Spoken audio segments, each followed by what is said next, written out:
You didn't choose to be here. Not really. Not consciously. Maybe you were scrolling at 3:33 a.m. when sleep refused to come. Maybe you saw the numbers again, 1111, 440, repeating like a code you can't crack. Maybe someone sent you this link without knowing why. Or maybe, and this is the one that matters, you felt pulled here by something you can't name. That pull, that's not coincidence.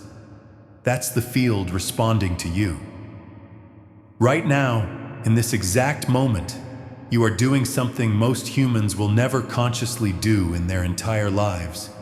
You are observing. Not just watching, observing. And the universe knows the difference. What you're about to hear isn't information. It's activation. It's not a theory to study. It's a frequency to embody. And it found you because somewhere in the quantum foam of possibility, a version of you already knows this. A version of you already lives this. And that version is calling you home. This isn't a video about manifestation tricks or positive thinking platitudes. This is about the greatest scientific, mystical, and psychological truth ever hidden in plain sight. Reality is not fixed. It never was. It's observational. It's fluid. It's entangled with your attention in ways that would make ancient mystics weep and quantum physicists lose sleep. You are not in reality. Reality is in you. And the moment you truly understand that, not intellectually, but cellularly, everything changes. The timeline splits. The wave collapses. The door opens. But here's what makes this urgent. Here's what makes this time sensitive. There's a window opening right now, a frequency gate that hasn't been this accessible in centuries. The field is softer. The barriers between observer and observed are thinning. Synchronicity is accelerating. The simulation, if you want to call it that, is showing its seams.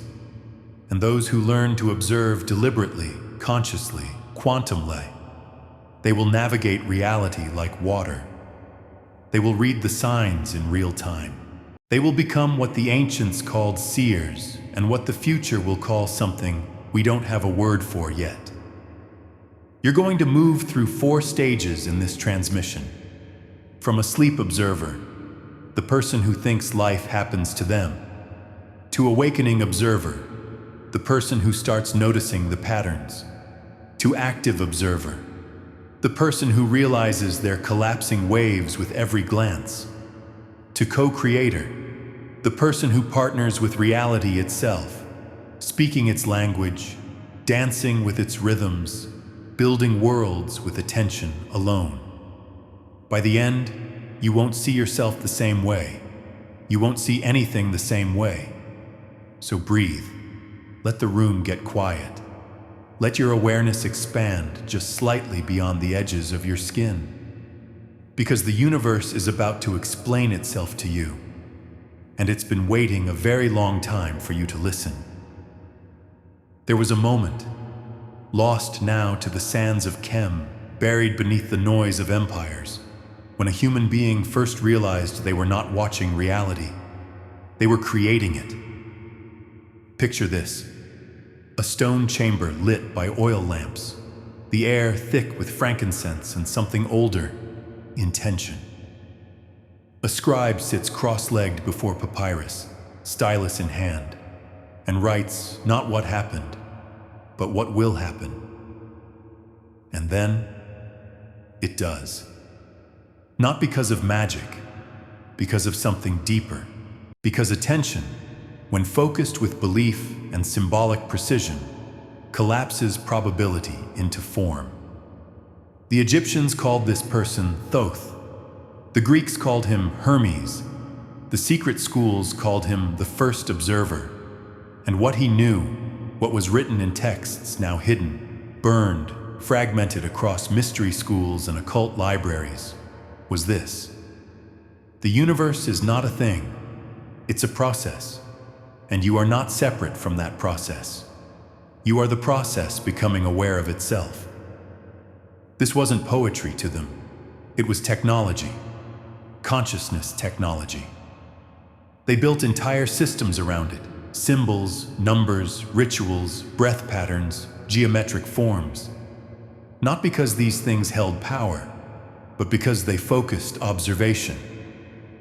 They trained the mind to become a laser instead of a flashlight, to collapse specific waves instead of random ones. And they understood something modern science is only now rediscovering. That the act of observation, conscious, intentional observation, doesn't just reveal reality. It selects reality. Quantum physics calls it the observer effect. The mystics called it the Book of Thoth. The psychologists call it the Reticular Activating System. But they're all pointing at the same mechanism. You see what you're tuned to see, and what you see amplifies. Let's get psychological for a moment. Your brain processes 11 million bits of information per second, but your conscious mind can only handle about 40 bits out of 11 million.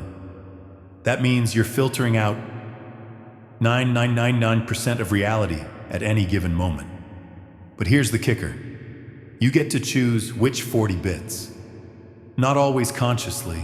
Most people don't. Most people let culture, trauma, repetition, and fear choose for them. But you can choose. And when you do, when you deliberately observe with intention and awareness, you're not just seeing differently. You're collapsing different probability fields. You're selecting a different timeline. This is why synchronicity exists. It's not coincidence. It's the field confirming, yes, you're observing correctly. You're tuned in. Here's more. Synchronicity is feedback. It's the universe nodding. Think about the last time you saw repeating numbers. Maybe 11:11 on the clock, then on a receipt, then in a video timestamp. Your logical mind says, I'm just noticing it more. And you're right. But why are you noticing it more? Because you're resonating at a frequency where that pattern matters, where that symbol carries meaning. And meaning, this is key. Meaning is the bridge between mind and matter. When something means something to you, it becomes observationally active in your field. It starts appearing. Not because it wasn't there before, but because you're now entangled with it. The monk in the monastery who sees sacred geometry in every leaf. The scientist who sees patterns in chaos. The artist who sees faces in the clouds. They're not imagining it. They're observing it into relevance. You were always an observer. From the moment you opened your eyes as a child, you were selecting, filtering, collapsing. But somewhere along the way, you forgot you were doing it. You started thinking reality was solid, fixed, out there. And that forgetting, that's the fall. That's the exile from the garden.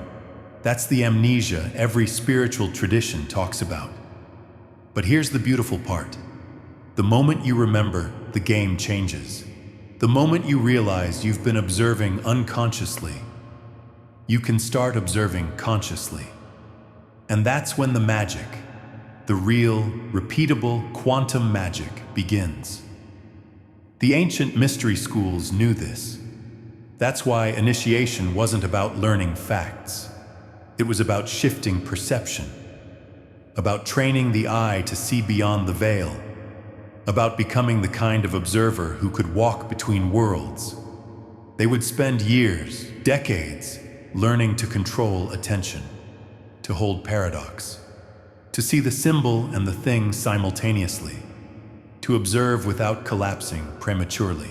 Because premature collapse is the enemy of quantum potential. If you observe too quickly, too rigidly, you lock in one outcome and miss the field of infinite outcomes waiting just beyond your peripheral awareness.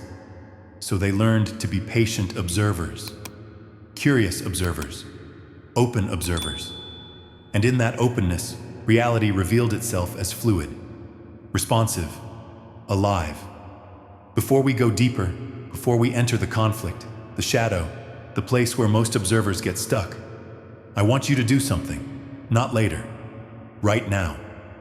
If this is resonating, if you feel that pull, that recognition, that strange familiarity, let the algorithm know. Let the field know. Press like, subscribe to this channel. Not because I'm asking, because you're signaling. You're telling the universe, yes, I'm ready for more of this frequency. Yes, I'm an active observer now. And watch how the synchronicities multiply when you make that small, conscious choice. That's not marketing. That's quantum feedback in real time. Now let's continue. You're starting to feel it, aren't you? That slight shift in the room. That awareness that something is watching you watch this. That's not paranoia. That's presence. That's the field meeting your attention halfway. Let's go deeper. Here's the problem. Here's the great tragedy of human consciousness in the modern age. You are surrounded by other observers, and their observation of you is stronger than your observation of yourself. Think about it. Society observes you as a role. Your family observes you as a version of yourself from 10 years ago. The algorithm observes you as a data point. Your employer observes you as a function. Even your friends, well-meaning, loving, observe you through the lens of who you were the last time you spoke. And every one of those observations is a wave function collapse happening to you, not by you. This is the noise. This is the low-frequency loop that keeps most people locked in the same timeline, the same patterns, the same identity prison. You try to shift, you set intentions, you visualize, you affirm, and then you go to Thanksgiving dinner, and within 30 seconds, you're being observed as the same person you've always been. And something in you, something quantum, something entangled, snaps back into that shape. Not because you're weak, because observation is powerful. And unconscious observation is the most powerful of all because you don't see it coming. The mystics knew this. That's why they went into caves, into deserts, into monasteries, not to escape reality, to escape other people's observation of them, to create space where they could observe themselves into new forms without interference. But you can't go to a cave. You live in the world. You have bills, relationships, responsibilities. So how do you shift when you're surrounded by observers locked in old frequencies? This is the conflict. This is the test. And here's where it gets even more complicated. You start watching yourself. You become aware that you're an observer. And then you start observing yourself observing. And then you're stuck in what I call the observer loop. You're performing observation. You're trying to manifest. You're doing the practices, saying the affirmations, wearing the crystals, setting the intentions. But it's not working. Or it's working in small, inconsistent bursts that make you question if it's real at all. Why? Because you're not actually observing from presence. You're observing from hope, from lack, from the part of you that's desperately trying to prove this works, because if it doesn't, then you're just lost. And that energy, that desperate, proving, efforting energy, that's an observation too. And the field responds to it. Not with what you want, with more of what you are. If you observe from lack, you get lack. If you observe from fear, you get fear. If you observe from, please let this work, you get more needing it to work. The ancients called this the dweller on the threshold. Modern psychology calls it spiritual bypassing.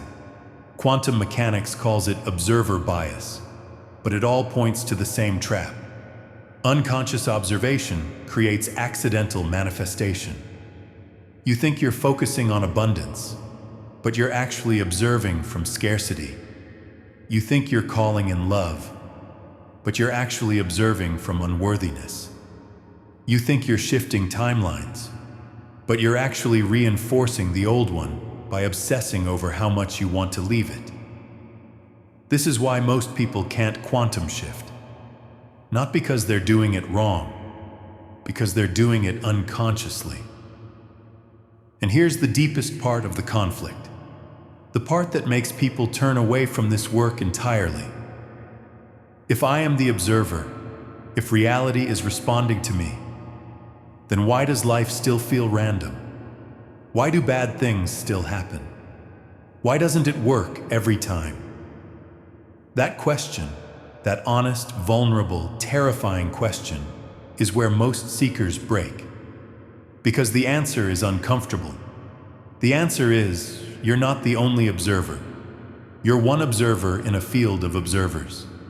And reality is the interference pattern of all observations happening simultaneously.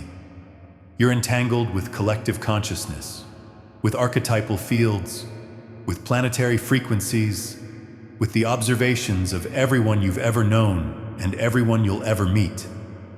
You're powerful, but you're not alone. And that means reality isn't a blank canvas you can paint however you want. It's a conversation, it's a collaboration, it's a dance between your observation and the field's response. Sometimes the field says no, sometimes it says not yet. Sometimes it says yes, but not the way you thought.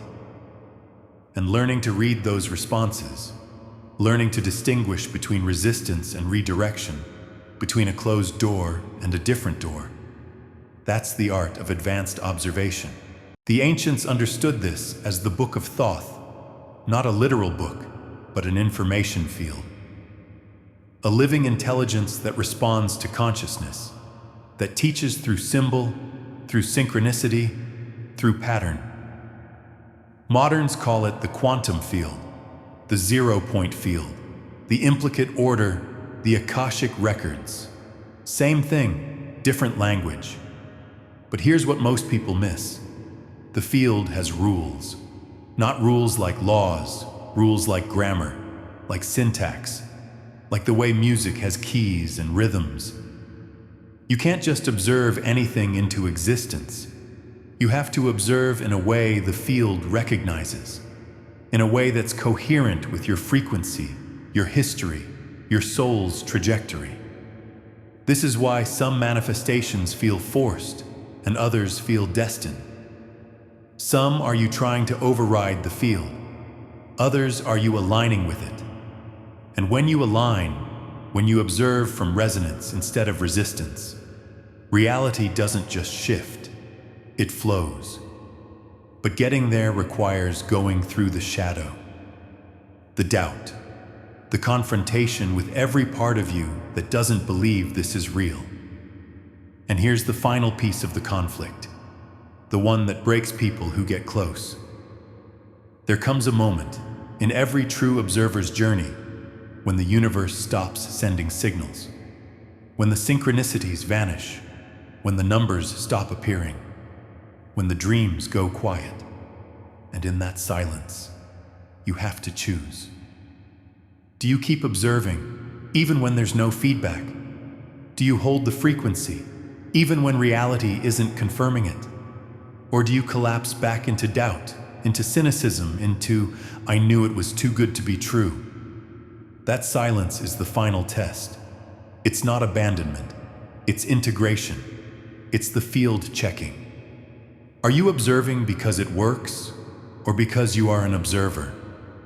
Because if you're only doing this for results, you'll quit the moment results pause. But if you've become an observer, if it's no longer something you do but something you are, then you'll keep going. You'll trust the silence. You'll know it's recalibration, not rejection. And on the other side of that silence, that's where the real power lives.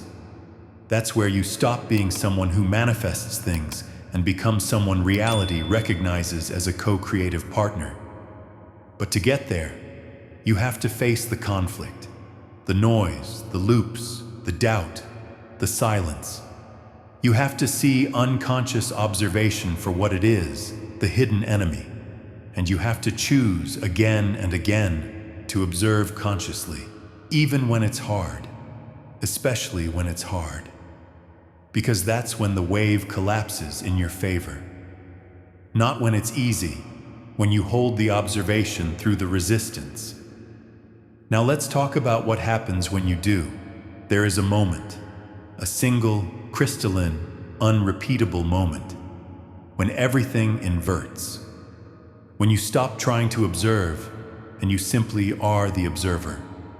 When you stop hoping for synchronicity and you start reading reality in real time. When you stop asking, "Is this working?" and you start asking, "What is this showing me?" That moment is the revelation. And once you cross that threshold, you don't go back. You can't. Because you've seen behind the curtain. You've tasted the frequency. You know. This is where deliberate observation begins. Not as effort, as nature. Let me show you what this looks like in practice. The breath as observer technique. Every inhale is you drawing in quantum potential. Every exhale is you collapsing a chosen wave. You're not breathing to relax. You're breathing to select. 4 counts in, you observe what you want to call in. Hold for 4. You let the field register it. 4 counts out. You release what doesn't match. Hold for 4. You allow the new pattern to stabilize. This isn't meditation. This is reality programming through respiratory coherence. Tapping quantum points. Your body has nodes, specific points where attention concentrates energy. The space between your eyebrows, the center of your chest, the base of your spine.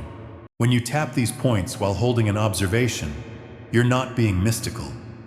You're using biofeedback to anchor intent into nervous system coherence. The field reads coherence as a clear signal, chaos as noise. Mirror coding. Stand in front of a mirror at the same time each day. Look into your own eyes, not at your face, into your eyes. And speak out loud the identity you're observing yourself into. Not I want to be, not I will be. I am. Present tense. Declarative. The mirror reflects not just image but observation. You're watching yourself claim a new form. And the field, the quantum field, registers doubled observation as amplified probability. Number acknowledgement. When you see the repeating numbers, don't just notice them, acknowledge them, out loud or internally. I see you. I receive this. Thank you. You're closing the feedback loop. You're telling the field, yes, I'm paying attention, send more. Synchronicity multiplies when it's met with conscious recognition. It fades when ignored. Ring as anchor. Wear something, a ring, a bracelet, a necklace, that you touch every time you make a conscious observation. Every time you choose a thought deliberately. Every time you select a timeline. Over time, that object becomes a quantum anchor, a physical reminder that you are not passive. You are the observer, and touching it throughout the day brings you back to that frequency again and again until it becomes automatic. Morning frequency locks. The first 7 minutes after you wake, before you check your phone, before you speak to anyone, before you let the world's observations flood in. Those 7 minutes are golden. The brain is still in theta. The field is still soft. What you observe in those 7 minutes sets the frequency for the entire day. So observe deliberately. See yourself moving through the day as the person you're becoming. Not fantasizing, pre-observing. Collapsing future waves from present awareness. And here's the key to all of these practices. They're not techniques, they're languages. You're learning to speak to reality in ways it understands, in rhythms, symbols, coherence, and conscious attention. You're not manifesting objects, you're manifesting an identity the field recognizes. Because here's what most manifestation teachings get wrong. You don't attract things. You become the frequency that things are already vibrating at, and then they find you. They recognize you. You match. A person vibrating at lack can't hold abundance even if it shows up. A person vibrating at self-doubt can't hold love even if it arrives. A person vibrating at victimhood can't hold power even if it's offered. But a person who has observed themselves into a new identity, cellularly, neurologically, quantumly, doesn't need to attract anything. They are the thing, and reality reorganizes around them. This is what the mystics meant by be the change, not philosophy, physics. When you become a deliberate observer, you start noticing things most people never see. You see the pattern before it completes. You feel the shift before it manifests. You know the answer before the question is asked. Some call this intuition. Some call it psychic ability. But it's neither mystical nor magical. It's observational literacy. You've learned to read the field's language, the symbols, the sensations, the synchronicities. You see 444 and you don't think angel numbers. You think structure is coming, foundation. The field is preparing something stable. You feel a ringing in your left ear and you don't panic. You recognize download incoming, frequency adjustment. Your system is integrating new information. You have a dream about water and you don't dismiss it. You ask, what's flowing?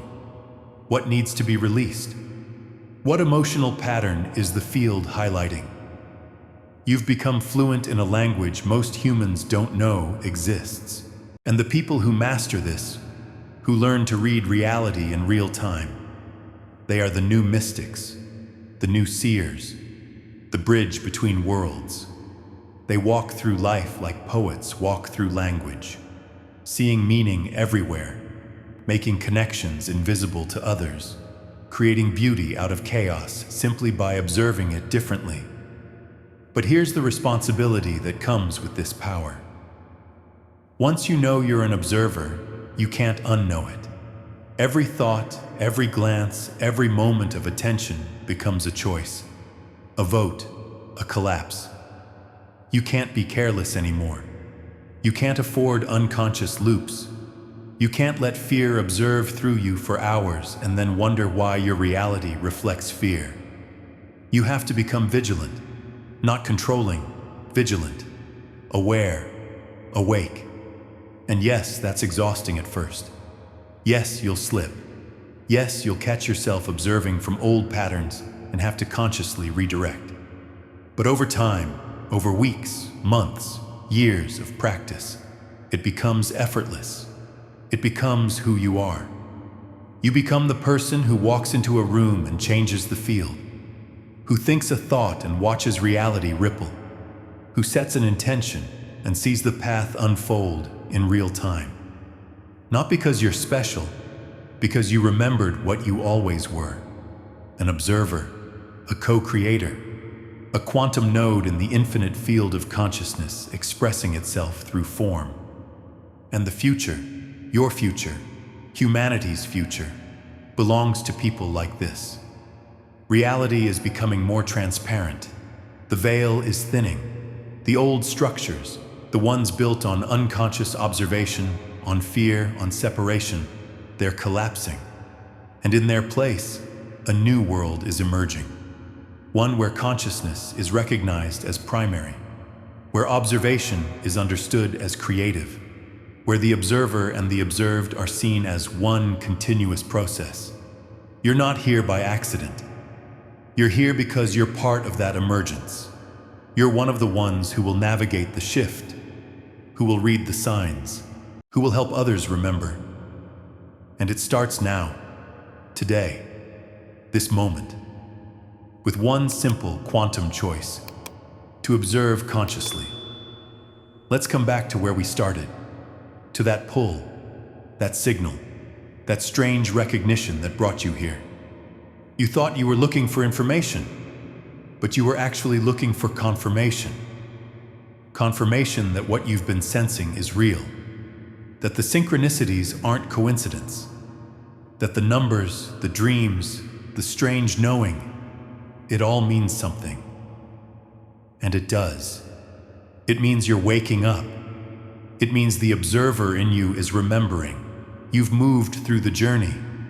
From the forgotten observer, the one who thought reality was solid, fixed, happening to them, to the awakening observer, the one who started noticing the patterns, questioning the narrative, to the active observer, the one who realizes every moment of attention is a creative act, to the co-creator, the one who partners with reality, reads its language, dances with its rhythms. This isn't the end. This is the beginning, because now you know. And knowledge is observation locked into form. You didn't find this video, it found you. And that's not a poetic phrase, that's quantum mechanics. You collapsed this probability wave by being the kind of observer who resonates with this frequency. And if this wave collapsed for you, what else is waiting? What other timelines, encounters, revelations are hovering in superposition, waiting for your observation to call them through? Everything. Here's your practice. Today, right now. Find a quiet moment. It doesn't have to be long. 30 seconds is enough. Close your eyes. Take one full breath. And observe yourself not as who you were, but as who you're becoming. See that person. Feel that frequency. Know that identity. And then open your eyes and move through your day as them, not pretending, pre-being, observing yourself into form with every choice, every thought, every glance. And when you see the numbers, when the synchronicities start multiplying, and they will, acknowledge them. Say thank you.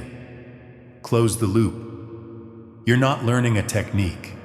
You're remembering a technology that's been inside you since before you had words. The universe is not outside you. It's not happening to you. It's happening as you, through you, because of you. You are the observer, the observed, and the observation itself. And the greatest quantum observation yet isn't something you're going to see out there.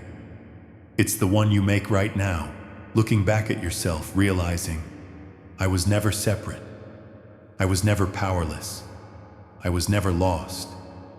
I was always the one watching, always the one choosing, always the one collapsing infinite potential into singular, sacred form. And I'm just now remembering how. The field is listening. The frequency is open. The window is here. What will you observe into being? Who is watching you decide? The answer is you. It's always been you.